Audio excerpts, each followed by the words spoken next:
Mënyra të reja për të trajtuar sëmundjet e vështira nëpërmjet inteligjencës artificiale. Gjatë një video telefonate, shkencëtari Alex Zhavoronkov mban në dorë një pilul të vogël jeshile në formë diamanti, ku shpjegon se si është krijuar nga kompania e tij për të trajtuar një sëmundje të rrallë progresive të mushkrive për të cilën nuk ka asnjë kur të njohur. Ilaçi i ri ende nuk është miratuar, por në prova të vogla klinike ka treguar efikasitet mbreslënës në trajtimin e fibrozës pulmonare idiopatike. Ishte një valere ilaçesh ku inteligjenca artificiale AI ka qenë vazhdimisht drejt zbulimit të saj.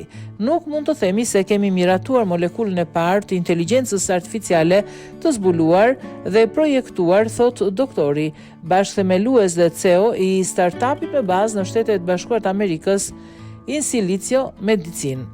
Por ne duhet jemi më të largët përgjatë rrugës. Mirë se vini në garën e madhe të ilaçeve të inteligjencës artificiale, ku një mori kompanish po përdorin fuqinë e inteligjencës artificiale për të bërë të mundur ato që tradicionalisht ka qenë puna e kimistëve mjekësor.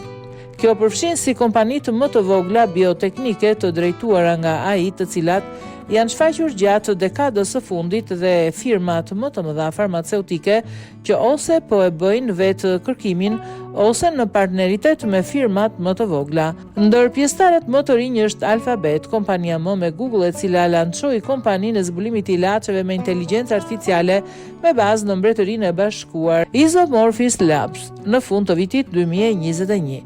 CEO i saj, Demis Hassabis, mori çmimin Nobel të këtij viti në kimi për një model të inteligjencës artificiale që pritet jetë i dobishëm për dizajnin e ilaçeve të krijuara po nga AI. Sjellja e një ilaçi të ri në treg zgjat mesatarisht 10 deri 15 vjet dhe kushton më shumë se $2 miliard, 1.6 miliard pound. Është gjithashtu rrezikshme, rreth 90% e barnave që hyjnë në prova klinike dështojnë. Shpresa është që përdorimi i inteligjencës artificiale për zbulimin e këtyre barnave gjatë këtij procesi mund të shkurtoj kohën dhe kostot dhe të rezultojë në më shumë sukses.